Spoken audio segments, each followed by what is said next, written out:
1 divided by 1 plus cos A plus 1 upon 1 minus cos A is equal to, we have to prove 2 cosec square A. So taking LHS, यानी LHS लेने, LHS must have 1 divided by 1 plus cos A plus 1 divided by 1 minus cos A. Okay, up to here. After this we have to take LCM. यानी LCM लेने, LCM के उनसा अब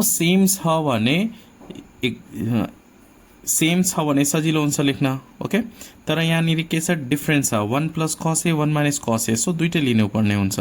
LCM भनेको common and remaining, तर यहाँनिर कुनै पनि elements common छैन, सो दुईटै रिमेनिङ भयो. So we can write here 1 plus cos A 1 minus cos ए, यो चाहिँ एलसीएम आयो.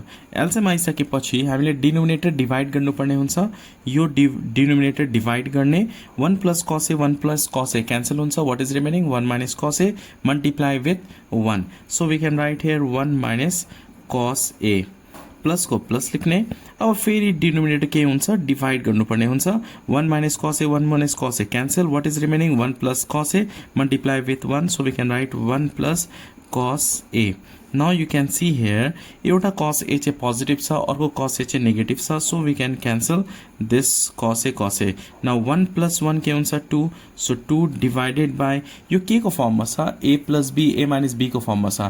1 plus cos A 1 minus cos A. So हामी के लेख्न सक्छौं, A square minus B square. So 1 square minus cos A whole square, A square minus B square को फर्ममा लेख्न सक्छौं. Okay, up to here.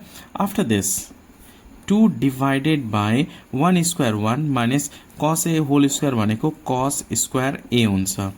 2 divided by 1 minus cos square A भनेको sin square A हो. So we can write sin square A. 1 minus cos square A को formula के हुन्छ, cos square A, sin square A. हामीले के proof गर्नुपर्ने, cosec भनेको 1 by sin हुन्छ.